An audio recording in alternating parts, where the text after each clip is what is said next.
to Full-Time Yoga Teacher Podcast. My name is Reika and I am your host. Welcome to the 30th episode of the podcast. Like many of you know, I am new to podcasting, and making it this far has been an amazing accomplishment for me to just continue going every week. So thank you so much for every single person who's listening to this podcast. Thank you for anyone who's sharing this podcast and all the guest speakers who's been on my podcast. Thank you all so much for your support. And I think listening and sharing is the biggest support. So thank you all so much. So every 10th episode, I do a solo episode. So this will be my third solo episode since I started the podcast at the beginning of 2024. If you are new to this podcast, I want to say welcome and thank you for joining. My name is Reika and I am a full-time yoga teacher. I started this podcast because when I first became a yoga teacher, I wanted to make this into a full-time job. And I wasn't sure if it was possible. I wasn't sure if anybody else was actually making it work, making it happen. So I kind of learned it the hard way by just figuring it out on my own, and with lots of trials and errors and meeting amazing people along the way. I'm still here teaching yoga full time. Now I do mentorship for yoga teachers, and I get a lot of questions about how to make a full-time yoga teaching into a reality. How is this possible? So I can share my stories to people about how I was able to make it possible. But my story is going to be different than another full-time yoga teacher story. That person's story is going to be different than other full-time yoga teacher's story. So that's why I created this podcast, so I can interview different full-time yoga teachers all over the world. And they can share their stories of how they got to where they are, what inspired them, what are some challenges that they face as a full-time yoga teacher, and how are they still doing it. So teaching yoga as a full-time job, it's not an easy path, and it's not a carved out path. Everyone kind of have to figure their own unique path. I'm hoping this podcast will provide inspirations and advice and tips for anybody who's interested in becoming a full-time teacher or just becoming a yoga teacher in general. Or if you've been teaching yoga for a while and you start to lose steam or you start to lose some inspiration, I'm hoping this podcast can become an inspiration for you. So, to celebrate the 30th episode, I asked on my Instagram story, I did a poll to see what topic you wanted me to talk about. And majority of the people asked me, well, I gave a couple options, but most people asked me to talk about myself and my background and my history. That's what I'm going to do for this week's podcast. I'm going to be talking about myself, which is something I'm not super comfortable yapping and keep talking just about myself. And that's probably why I created a podcast where I'm always interviewing somebody. I'm much better at listening and interviewing somebody and really highlighting their stories. And I have a little bit more of a challenging time when all the focus is on me and I have to speak about myself so much. But I know that a lot of you answered that you wanted to hear about me and my story, so I'm going to do that. So let me tell you about me. I was born in 1987, so right now I am 36 years old. I was born in Nepal. It's a little country right above India. My mother's Japanese and my father's American. It's quite rare to be born in Nepal unless you're Nepalese. Many expats who lived in Nepal would usually go to Thailand or other countries to give birth because it's a little bit safer. But my mother chose to give birth in Nepal. A lot of people ask if I have a Nepalese passport. I don't. I left Nepal when I was 1 year old, when I was a baby, with my two sisters, my mother and my father. We moved to Japan. Since my mother was from there, we moved there. And I grew up in Japan until I was 12 or 13 years old, which was year 2000. When I was growing up in Japan, Japan was all I knew in terms of where I considered home. I grew up in Japan from age 1 until I finished my elementary school. Japanese is the only language I knew how to speak. Japanese culture is what I considered my home culture. But what's slightly interesting about living in Japan during that time in the late 80s and 90s, especially in the part of Japan I'm from, which is northern part of Japan, Miyagi, Sendai, which is not a super popular touristic destination. There aren't a lot of foreigners who live there. So my family, myself, stood out quite a bit living in Japan, but just because we didn't look like everyone else. And yeah, when you don't look like everyone else in Japan, you stand out quite a bit. So although my experience in Japan is lovely, and there's part of me that I still consider myself Japanese, of course I am half Japanese, and that culture is my own, but it is true to say that I always felt like an outsider in Japan. I would always get stared at, or people point at me. People always say gaijin, gaijin, which literally means outsiders, and that's how they call foreigners. So yeah, so there was a little bit of like not completely fitting in. And when I was younger, I wish I had hair like Japanese people, black, dark, and straight, because my hair is kind of curly and frizzy, wavy. So yeah, so there's a little bit of that when I was growing up in Japan. We moved to United States when I was 12 or 13. As soon as I finished elementary school in Japan, we moved to United States. We moved with my mother and my 2 sisters, and my father stayed in Japan. And initially we moved to United States because my parents wanted us to be bilingual and learn how to speak English. They thought that would be important for us and open up a lot of opportunities for us. And our initial plan was to only move to United States for 1 year and then move back to Japan again. We moved to Colorado, Fort Collins, Colorado. And after a year or so, my parents got separated, eventually divorced, and we just never moved back to Japan. We stayed in the United States.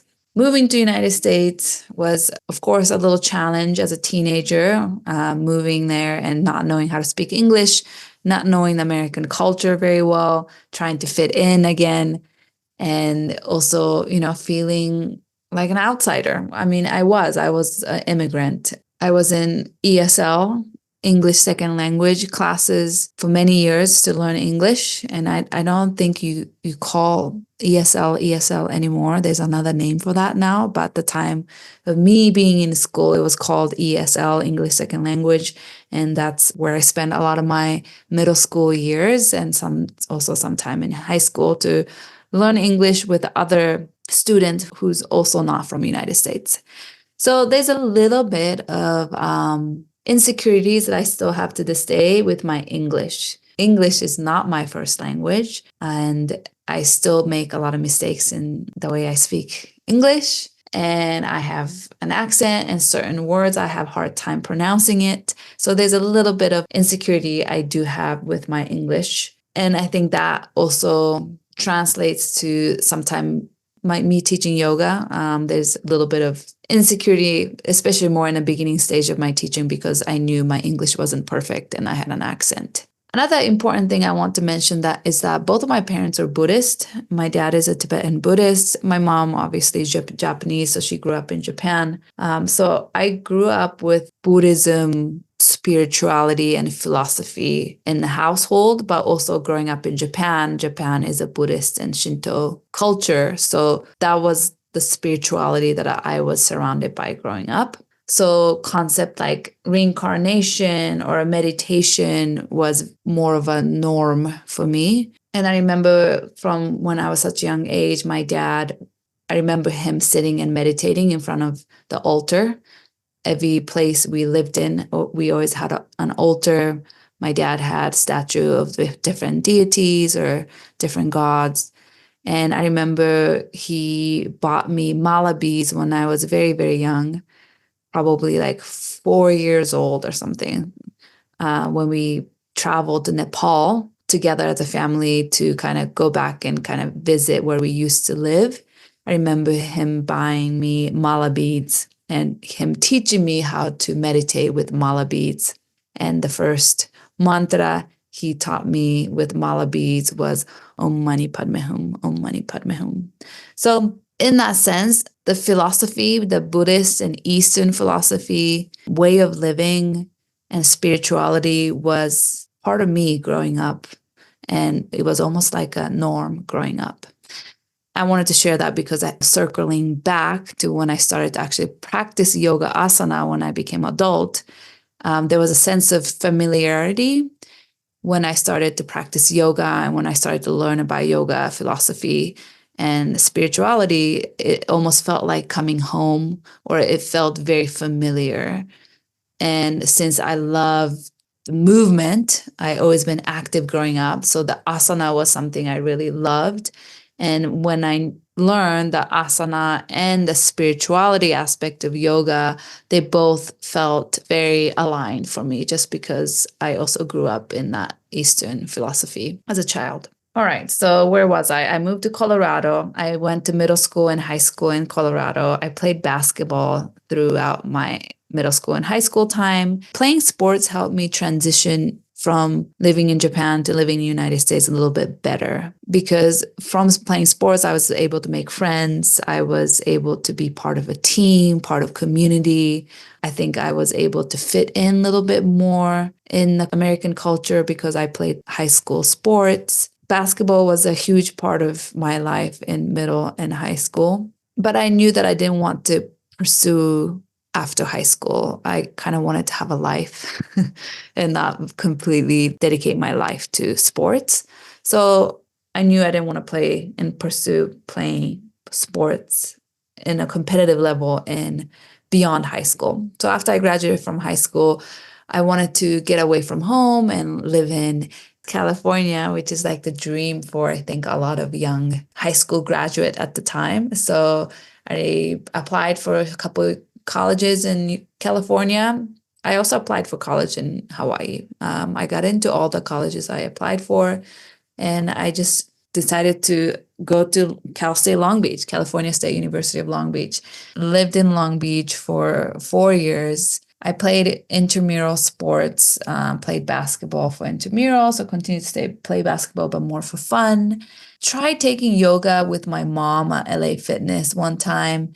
I remember thinking that it was very boring. I didn't like it because I was so used to more like sports, like more dynamic, big movement with games and, opponents and trying to win and being competitive. So at the time, yoga felt like it wasn't stimulating enough for me. And during my third year of college, I did a study abroad in South Africa. I lived in Stellenbosch, went to University of Stellenbosch for 1 semester, and I studied community development.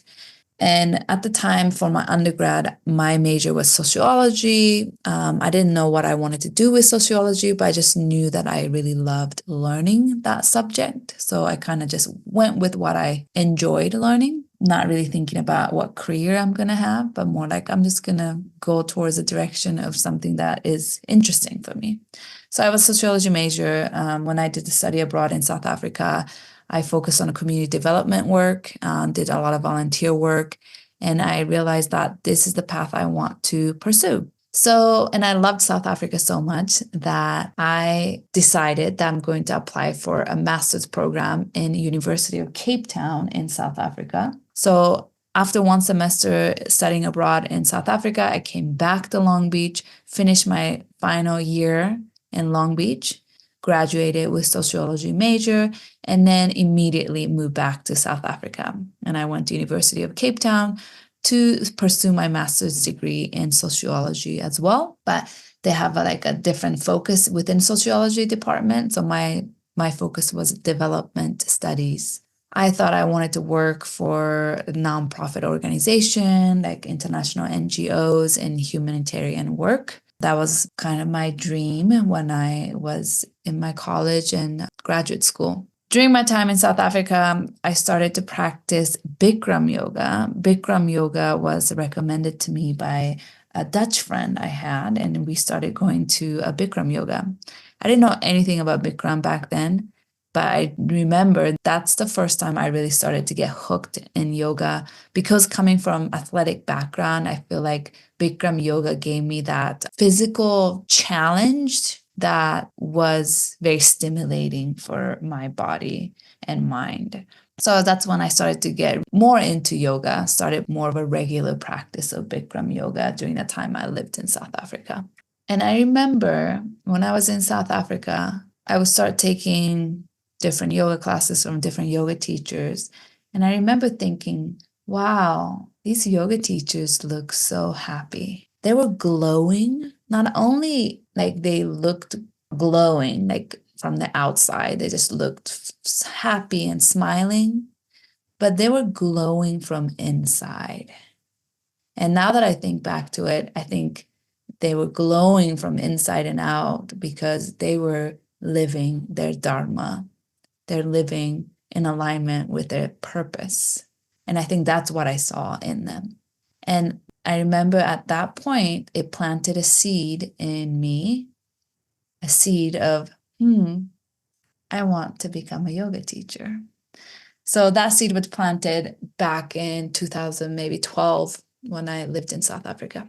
My master's thesis was on volunteer tourism and who actually benefits from volunteer tourism. And it was interesting topic for me because I started to view humanitarian work and international development work in more of a critical lens when I started to study sociology at South Africa. Learning sociology and development studies in South Africa versus learning it in the United States or Europe, I was able to see different perspective of international development, not only from the Western perspective of saviorism and giving, but I was able to learn from university in the continent of Africa about how so many humanitarian project fails and why does it fail and what can we do about it. So anyway, I started to view international development work in a little more critical lens during that time. So that's why my master thesis was on volunteer tourism and who actually benefits. And after I finished my thesis, I decided that I wanted to take a break from studying and I wanted to travel. So I bought one-way ticket to Peru. This was 2013. And I traveled and backpacked all the way back to California with my best friend. And this took us 9 months to travel slowly back, mostly on public transportation. And this was a time smartphone was just coming out. So my friend and I didn't have a smartphone. We didn't have a cell phone during this travel backpacking trip, 9 months from Peru all the way to California, which is kind of amazing to think about now that I did that without a phone back then. We would go to internet cafes in different towns and different cities and email our parents to tell them that we're safe. And we would go on internet and read different blog posts that different travelers and backpackers have wrote in the past of recommended hostels to stay, recommended routes to take, recommended buses to take. So yeah, it was such an interesting time to travel. It's very different than what it is now. But one thing I learned a lot from that travel, the 9-month trip, is that towards the end of the trip in Guatemala, my friend and I got robbed by 3 taxi drivers. From this robbery, I lost everything. My backpack, my passport, my wallet, my, at the time, digital camera that I was taking photos of everything on this trip about. I lost everything. And without going into details of this robbing story, I was left with nothing. I was in transition from, leaving South Africa, coming back to the United States, and then going on this trip. So I really got rid of all of my thing. And I had maybe a box or something at my mother's apartment. and maybe that's all I had. And rest was in my backpack that I was traveling with, and I lost it all. I lost it all. And it was difficult to let go of the attachment to these sentimental things that I had in that backpack, all the memories I collected, clothes that I love, and so many photos I took of that trip, or little gifts that people that I met along the way of my travel gave me. There's so many little sentimental things. But when I lost it all, and my friend and I decided that we are going to continue to travel, we're not going to give up. We're not going to go back home. We're going to continue our trip until we walk across the border to California. We went to a secondhand store in Guatemala City, and bought a tiny little backpack, like a little school backpack, and one change of clothes, one toothbrush, and we just kept on traveling. This experience just taught me how little we need to live and survive. And without having camera, so I didn't have phone back then, so it was a digital camera I had. And I remember taking so many photos of, the sunset and this and that and that. But I was so busy taking photos of the sunset, I wasn't enjoying the sunset. I wasn't being present with the sunset. So after the robbery, and we decided to continue to travel with such a little tiny things we had, one backpack, one change of clothes, one toothbrush. I learned that I didn't need a lot to live, and I didn't need a lot to be happy.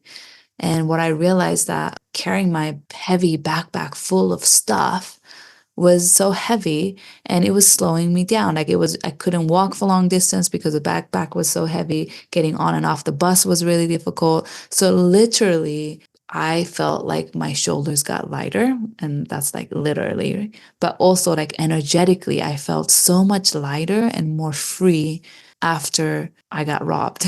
In terms of less things made everything more simple, easier, and more fulfilling in a way. And I felt more free.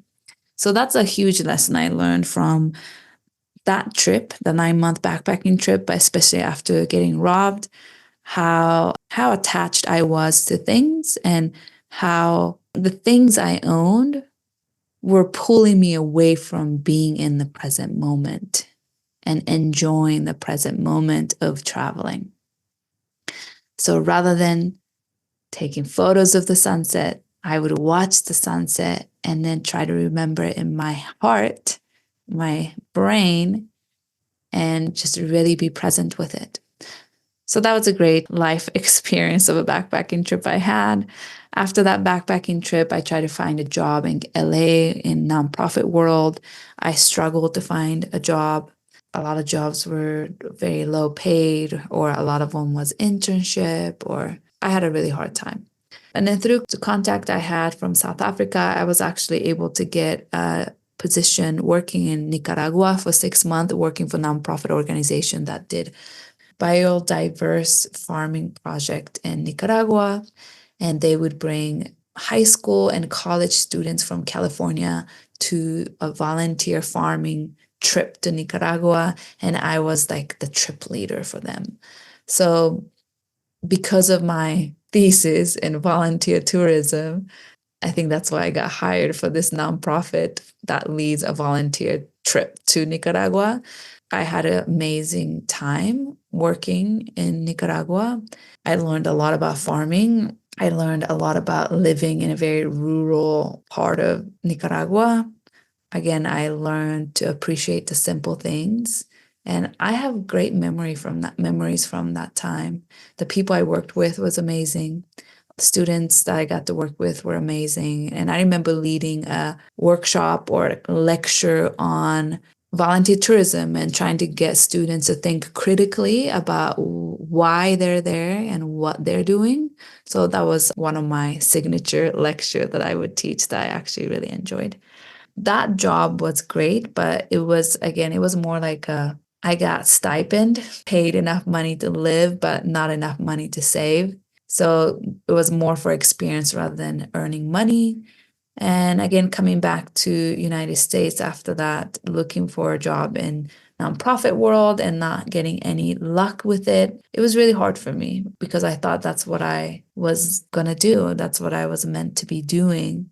And I just couldn't find any job that I thought I wanted. So I was staying on my sister's apartment sofa during this time while I'm trying to figure out what to do with my life next. Things were just hard. I didn't have any money, living on my sister's couch and just struggling to find job, just always applying, getting interviews, but nothing really clicked or felt right.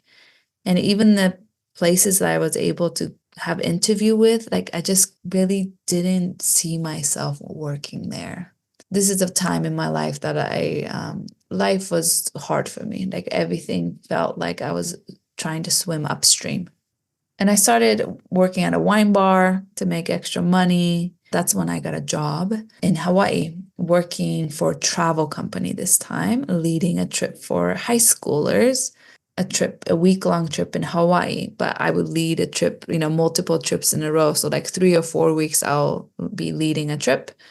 And then I'll get 1 week off. And then again, I'll work 3 or 4 weeks straight and get 1 week off. So my previous work experience leading a trip in Nicaragua for nonprofit kind of led me to this job, leading a trip for a tour company. So this is more tourism for-profit company in Hawaii.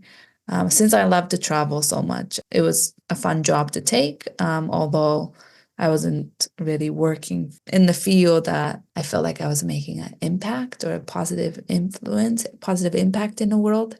It was a fun job. I got to live in Hawaii.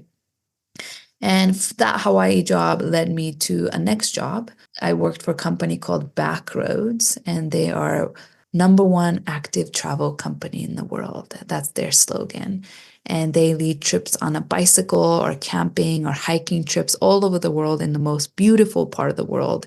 And I was able to get hired as a trip leader for Backroads. If you know Backroads, they're a really fun company to work for and a quite competitive company to be able to get a job as a trip leader. So I was very grateful that I got that job. And that job led me to, again, like constantly travel and visit amazing, beautiful part of the world. Got to stay in 5-star hotels and eat dinner at Michelin star restaurants with guests. And it was kind of unreal. That job was unreal. It was fun and a lot of hard work, but also fun. And I was also able to save money, pay off some of my student loans. But it was definitely living a life as a nomadic backroads leader. I was living out of my suitcases and backpack constantly. I was able to live, work, and visit places like wine countries in California, Santa Barbara, Ojai, Glacier National Park in Montana, Waterton in Canada, Mallorca in Spain, Florence in Italy. So I got to see and visit so many places that I wouldn't otherwise have been able to visit working for this company, Backroads. So I worked for Backroads for 2.5 seasons or 2 seasons and a little bit. And during the time I worked for Backroads and when I started to really get more into yoga, I would get like new student special at a studio in every new town and city that I work at and try to do yoga as much as possible in all the different cities and places. And that was really fun to kind of like try out different yoga styles and yoga studios. And more I got into yoga that way. So as I was working for Backroads, I would try to do yoga as much as I can when I'm not working. That's when I realized that, okay, during my off-season time, I'm going to sign up for 200-hour teacher training. So that's like the first time in my life I really felt like I had money to be able to invest in yoga teacher training. And I had time to invest because working for travel company is a seasonal job. So I would have a few months off in between. So during that few months off, I decided to do a 1-month intensive teacher training program. Working for travel company was fun and I was able to travel. I was able to earn good money but it didn't feel like it was a job that was fulfilling to me. For me, it wasn't a fulfilling job. I was catering mostly to very affluent guests who want to travel to these beautiful locations of the world. And I just didn't feel like my work was contributing to the betterment of the world. I wanted to have a job that had a positive impact in the world. That's my desire since I was younger. That's why I studied sociology and I studied development studies and I wanted to work for nonprofit and humanitarian work. So the desire of me wanting to have a positive impact in the world is what led me to study those things and travel to South Africa. And I just didn't feel like working for travel company, leading trips for wealthy people. For me, it wasn't fulfilling. For me, it didn't feel like I was contributing to a betterment of the world. So there was, a sense of this is not it for me. Like this is not something I want to continue working for, but it served a purpose of stepping stone and ability to save money. So I did a teacher training and I chose to do a teacher training in Santa Monica in LA. It was 200-hour teacher training.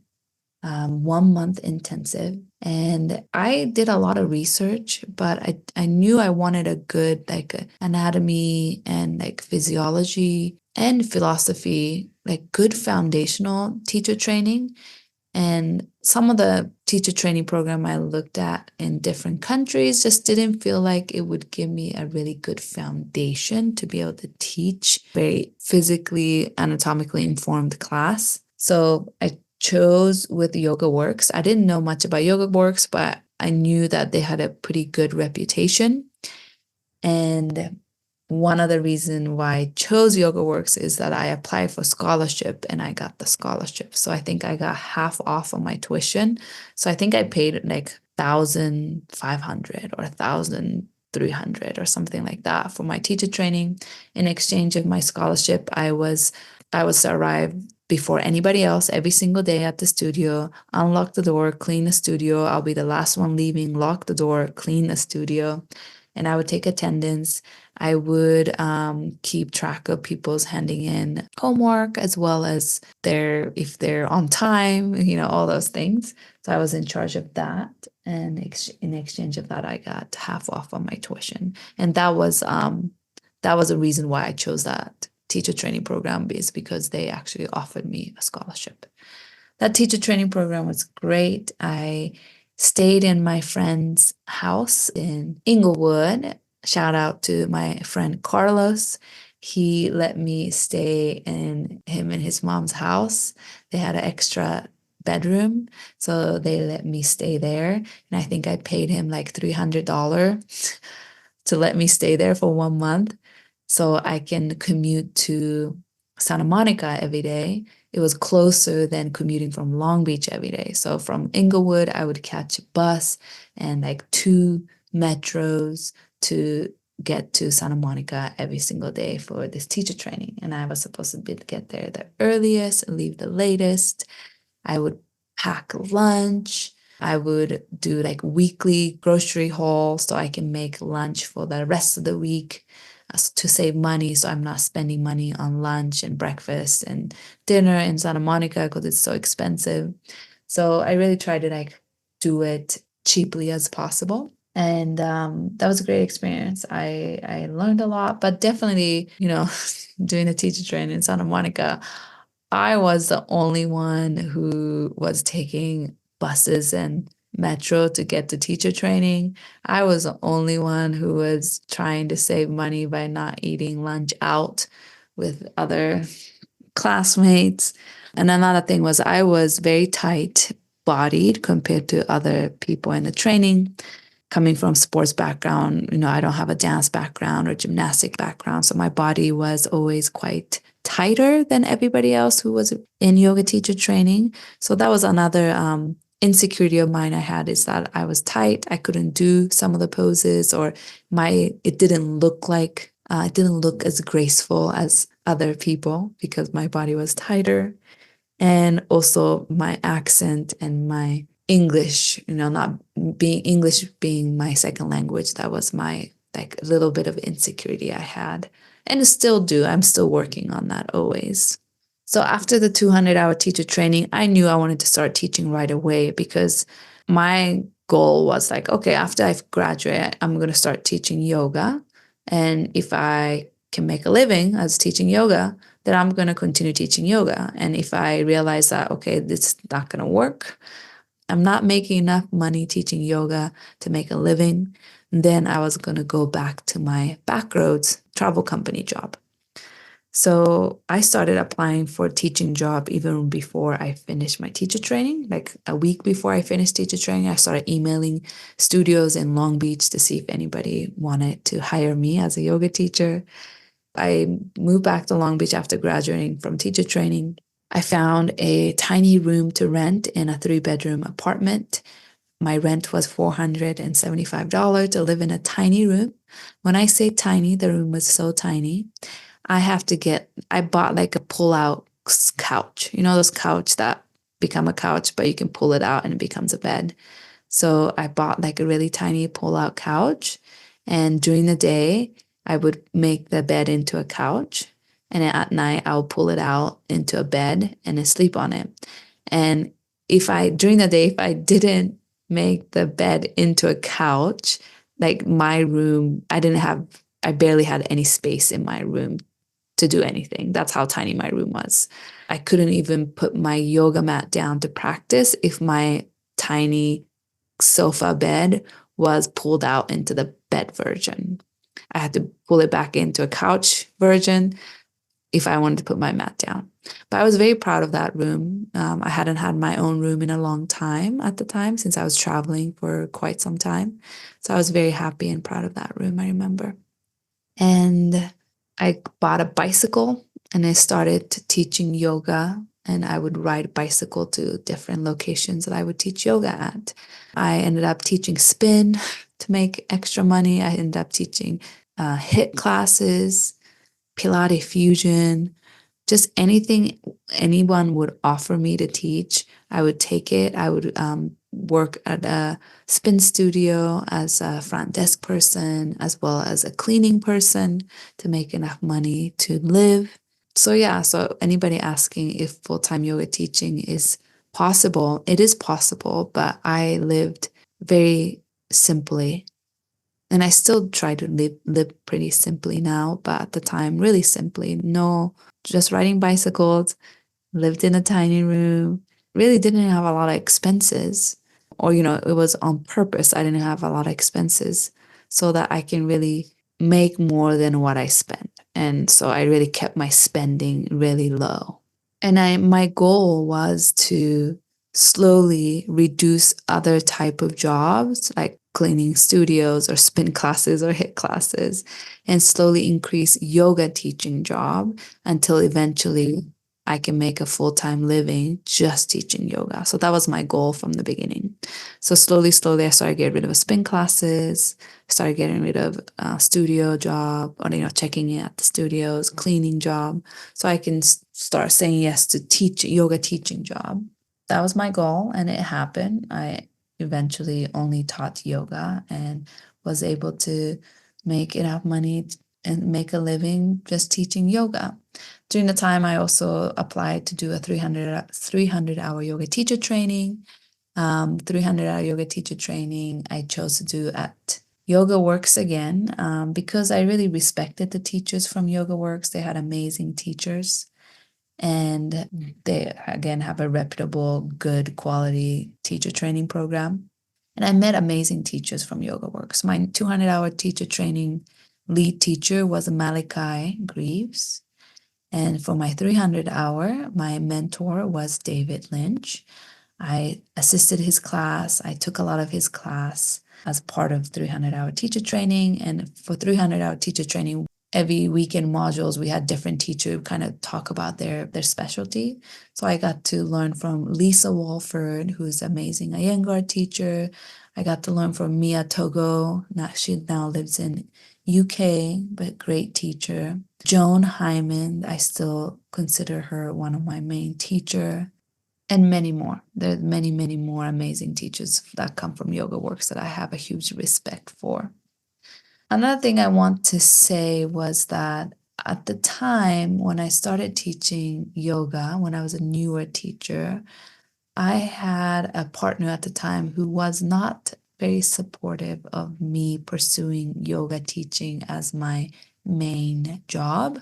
So I do remember getting comments like, when are you going to get a real job? Or that's not a real job, that kind of comment. So those comments were very hurtful for me. And I do remember feeling like a little bit like ashamed when people ask, what do you do? And I said, oh, I'm a yoga teacher. I almost felt a little bit ashamed just because I felt like that's what everybody thought. Like if I thought if I say I'm a yoga teacher, people are going to think like that's not a real job, just because that's kind of what I kept hearing from my partner at the time. So that was short lived. Now I proudly from the bottom of my heart say I am a yoga teacher. I'm a full-time yoga teacher, and I am proud of that. I am very, very, maybe proud is not a good word, but I am very happy, grateful, and feel so aligned and fulfilled to be teaching yoga as my full-time job. Going back to 300 hours, so I finished my 300-hour teacher training with Yoga Works. It was a great experience. Again, I probably was the only one who was catching buses and metro to teacher training. And that was a challenging time. I shared about my teacher training experience in my previous episode, but it was a lot of buses and metros, waking up early in the morning or staying in a dingy bunk bed Airbnb homes in middle of LA to make it work, to really complete my 300-hour teacher training. So that was a challenging, difficult, but also I knew I was on the right path while I was doing it. So after 300-hour teacher training, I started to practice Ashtanga yoga. I realized that all the teachers that I highly respected, they all have practiced Ashtanga yoga at some point in their life. So when I knew that, I felt like I also wanted to experience Ashtanga yoga. So from a friend's recommendation, I went to the only Ashtanga Shala in Long Beach. There's only one authorized Ashtanga yoga teacher in Long Beach, and her name is Amy Echo. And to this day, she still has Ashtanga Shala in Long Beach. And Amy is a teacher that I highly, highly, highly respect. And I still consider her one of my main influential teachers to this day. So I have nothing but love for Amy and her Ashtanga Shala. So I started practicing Ashtanga 6 days a week. I got hooked to Ashtanga. And I'm so grateful that I got to have that experience of practicing Ashtanga and really learning that lineage, learning about discipline and commitment to the lineage. That has been a huge gift, and I learned so much. And to this day, Amy is my philosophy teacher that I go to. I also consider her my mentor. I've done her mentoring one-on-one before. She's also a yoga therapist, so done her yoga therapy one-on-one session as well. So yeah, Amy's so much gratitude. And my philosophy teaching comes from Amy. So I really want to name that. She is a great philosophy teacher, and her philosophy teaching had made a huge impact on me. And if I can be half as good as her with teaching yoga philosophy, I am happy. So I can't recommend enough Amy's philosophy class. She teaches mostly Yoga Sutra of Patanjali. Love, love, love her philosophy. Okay. And I remember signing up for Marty Ezrati's training during this time. If you don't know Marty, Marty was a founder of Yoga Works before Yoga Works became corporate. And there's a lot of history with Marty and LA yoga scene back in the 80s and 90s. So Mati would come back to LA once a year to teach like a advanced like 100-hour teacher training program in LA. So it was a pretty big financial commitment to sign up for her training, especially at the time with my yoga teaching income.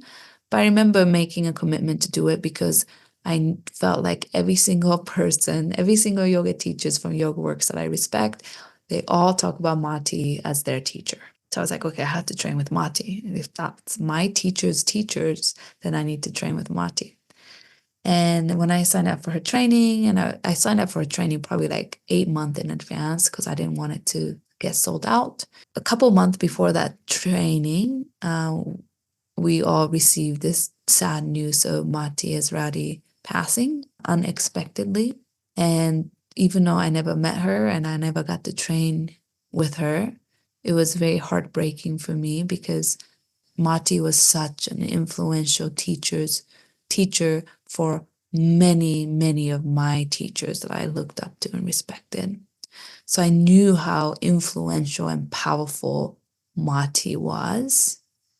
And when I realized that she passed away unexpectedly, that's when I made a commitment to myself that no more waiting, no more being hesitant about investing my money into continuing education, because you just never know how long these amazing senior teachers going to be around.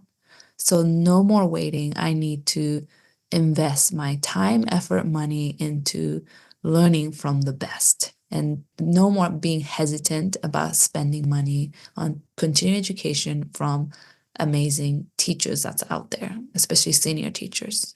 So that is when I started to sign up for Annie Carpenter's training. Annie Carpenter was also a teacher from Yoga Works back in the day. She is the one who created the teacher training curriculum at Yoga Works, or she was, one of the main person who created the curriculum. And she was just like Mati. She was a lot of my influential teachers' teacher. So I would hear Annie Carpenter, Annie's name all the time, just as much as I heard Mati. So when Mati passed away, I said, okay, Annie is who I need to study with, because that is another super influential, amazing senior teachers that's out there. And I am not wasting any more of my time hesitating and thinking whether I should spend money on training or not. So I knew Annie is who I needed to train with next. So I started trying to attend Annie's workshop when she came to LA. I went to her workshop when I went to Wanderlust Festival in Whistler in Canada. I actually applied for scholarship and got free tickets to Wanderlust Yoga Festival in Whistler. So I just had to pay for flights and accommodation. I got to go to the festival for free and just trying to really learn yoga and do as much yoga as possible, train with the best teachers as possible. And that is when pandemic hit. Pandemic hit, everything was on hold. A lot of the trainings that I have already registered for has moved to online Zoom. So I started to train a lot with Joan Hyman and Annie Carpenter during the pandemic. I just started taking all of their training that they started offering online. We couldn't do anything during the pandemic. And we were getting unemployment as a yoga teacher. So I started to just invest in continuing education during that time. So during that time, I studied a lot with Joan Hyman, Annie Carpenter, and I also took Jason Crandall's training, as well as yoga medicine, Tiffany Cruikshank's trainings. Also, Judith Laster, Lizzie Laster, and Mary Richard has anatomy course too. So I was just learning. I'm trying to learn from the best. I wanted to spend money to get a good quality education from the best teachers out there. That was my goal. And during the pandemic, before the pandemic, I was teaching about 30 classes a week. I would say 28 to 30. It was probably average number of classes I was teaching per week. It was all group classes, all at different studios and gyms, and also community centers. Another influential trainings I've taken before the pandemic happened was accessible yoga training with Jivana Heyman, trauma-informed training from Uprising Yoga. Those were the two training that also had a huge impact on me and influenced the way I teach for sure, accessible yoga and trauma-informed yoga. Back to the pandemic, I was teaching for one studio during the pandemic. We would show up, go to the studio twice a week and teach Zoom classes. Like one person's teaching and another teacher would demo that class, and it will flip next hour. That teacher will teach and I'll demo for her class. So we were like the chosen lucky, like 4 or 5 teachers who were asked to teach on Zoom during the pandemic time in the beginning of pandemic. That wasn't enough to make enough money because from teaching 30 classes, I was just teaching 2 classes a week. But then, most of the yoga teachers that I know in LA, we were all able to get unemployment. So we were able to live from that, survive from that. I was investing a lot of that money into my own continuing education at the time. The blessing of pandemic is that I was able to train with teachers that I wouldn't have been able to train with before the pandemic. So pandemic made it easier because of Zoom. I was able to take Annie Carpenter's weekly yoga classes, like 3 times a week. I was able to take her different 300-hour teacher training program without traveling to her or without traveling to Europe or, different locations for it. So that was the plus side of that pandemic. And I also did Annie's mentorship program. I did Joan's mentorship program. And yeah, I just started to really dive deep into continuing education during the pandemic. During the pandemic is when I also started my online yoga studio. I started teaching online Zoom classes and also like chakra yoga series during that time. And then I wanted to keep the momentum going. So I started up my online yoga studio during pandemic with a monthly membership fee, and I'll teach 4 times a week online. And when studios slowly started to open back up, started to teach a little bit more in person, I remember I had to teach with my mask on or face shield on. And also around this time, even before the pandemic, I was slowly getting involved in teacher training. I would teach like accessible yoga module at a teacher training, or I would start mentoring yoga teachers in training. I would teach 4-week accessible yoga module for the 300-hour for another studio. So I would start teaching like little sections of teacher training for local studios, even before the pandemic and even during the pandemic. And another thing during the pandemic, I started going to a school to become a fertility awareness educator. Whole another career path that I don't talk about on my podcast, but fertility awareness educator is someone who can educate menstruators on how their body works, teach them about body literacy, and to teach people how to chart their menstrual cycle using simple thermal fertility awareness method for anybody trying to naturally prevent getting pregnant or somebody naturally trying to conceive. So fertility awareness method is a method that's useful for natural birth control or somebody trying to get pregnant or somebody who just want to learn and get to know their body or their hormonal imbalances that exist in their body. So that was a 2-year online program that I also started and completed during the pandemic. That led me to leading my chakra yoga series, chakra and endocrine system course. So I would align chakra with endocrine system in our body, and I run a course on that, 7-week course, which I really loved running. So I might run that course again because I think there's a beautiful correlation of chakras and endocrine system. And studios started to open back up, and I was able to start teaching in person again, slowly, more and more classes.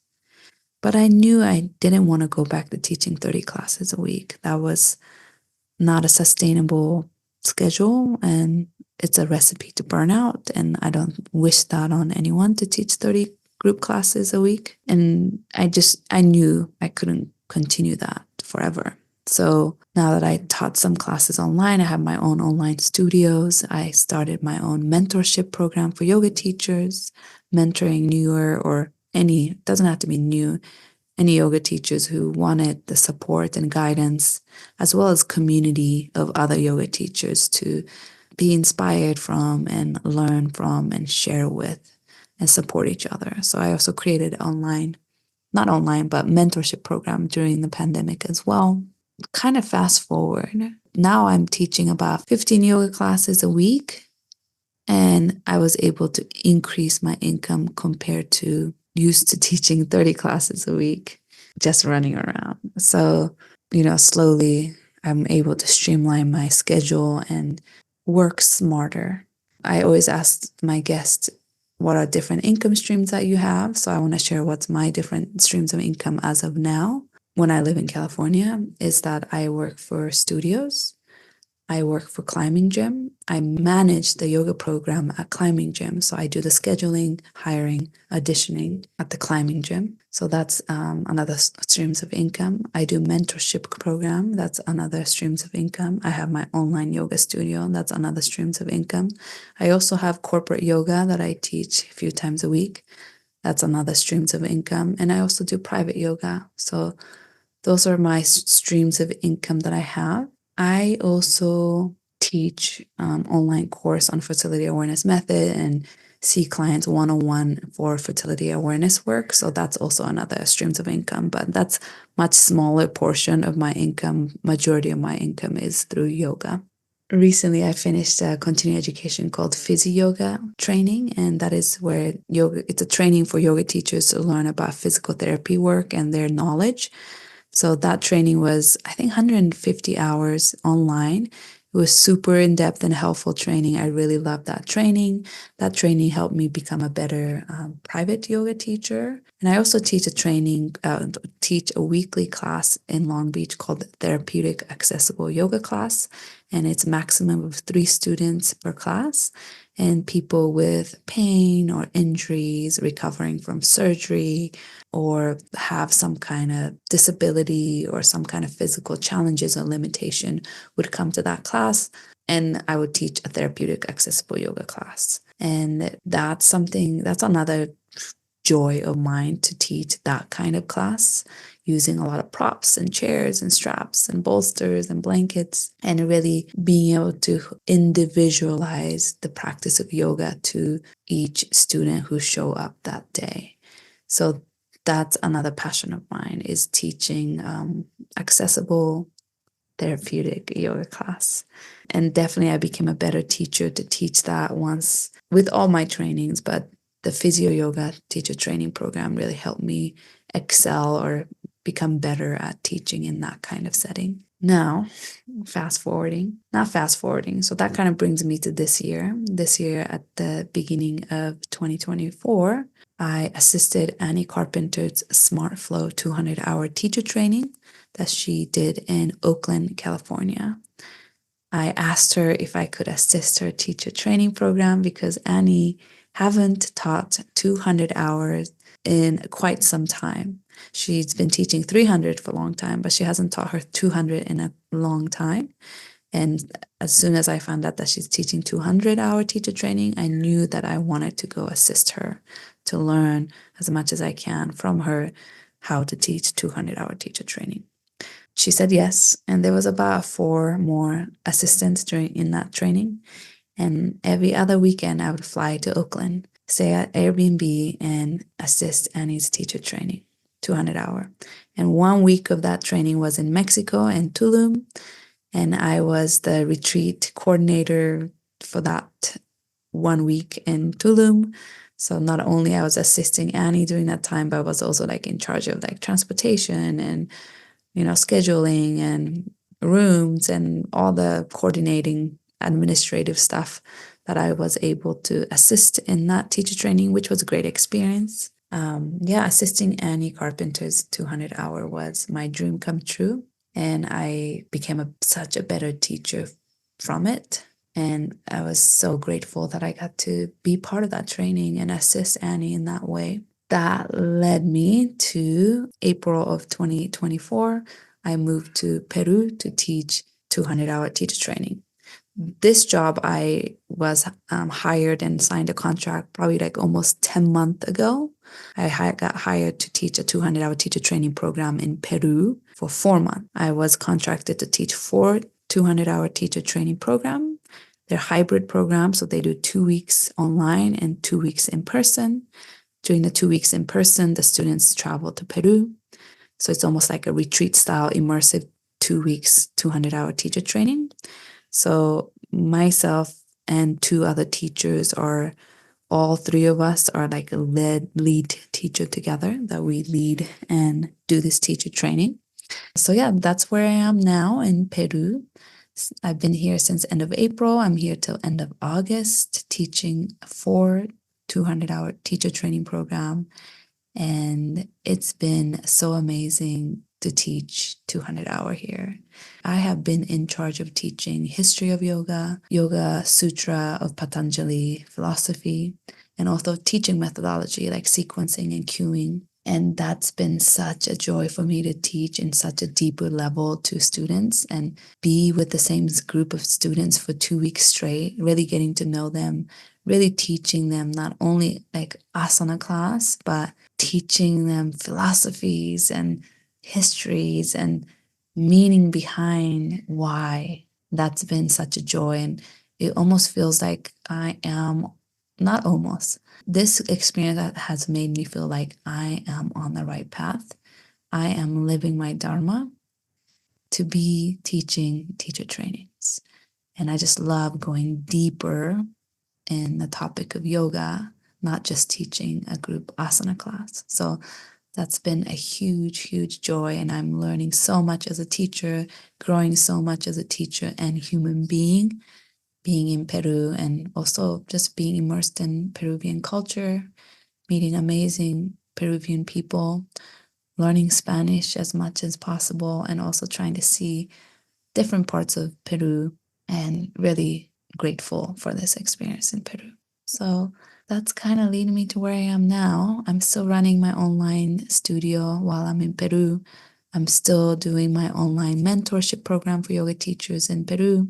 I am about to start my 4th teacher training in Peru, and it'll be my final one. And after this next training, I will be going back to Long Beach and starting back up my teaching schedule again.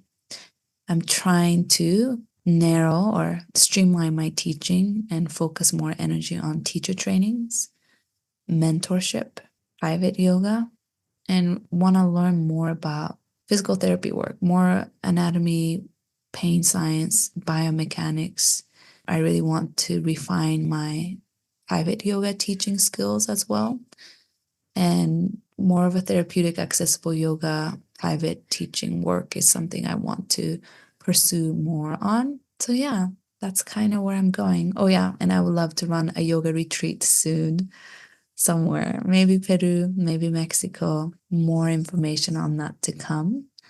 But that kind of leaves me to where I am now. So trying to figure out a nice balance when I do go back to Long Beach, not to overwork, and working on setting a healthy boundary of being okay with saying no to things that's not in alignment with what I want to pursue right now, and saying yes to only the thing that is in alignment with what I want to do. So that is teacher training, mentorship, private yoga, and to gain more experience in biomechanics, injury management, those kind of things.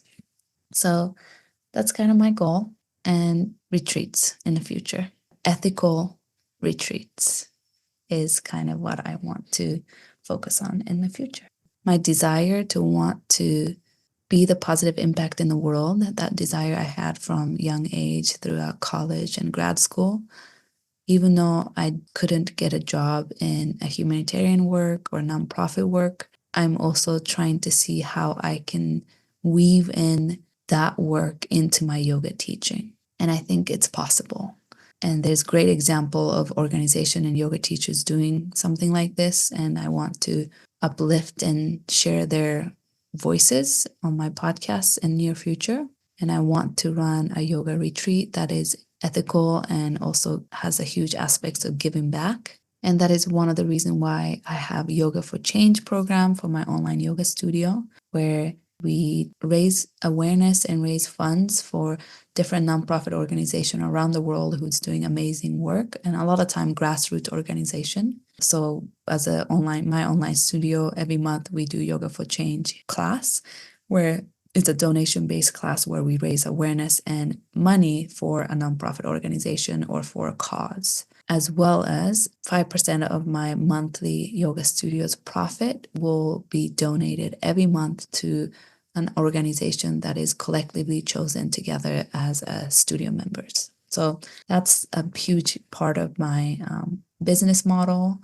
And this is how I'm trying to weave in my desire to have a positive impact in the world into my yoga teaching. Okay, so I think that's all I have to say for now about myself, my history, my background. You all asked for it, and it's probably a lot longer than I thought, but I hope you enjoyed it. And if you have any questions, you can always message me. I always love hearing from my listeners. I'm active on my Instagram, which is @Reika Yoga. You can also message me through my website contact form. My website is www.reikayoga.com. Thank you for listening. And next week, we'll go back to regular schedule of interviews. Have a great day.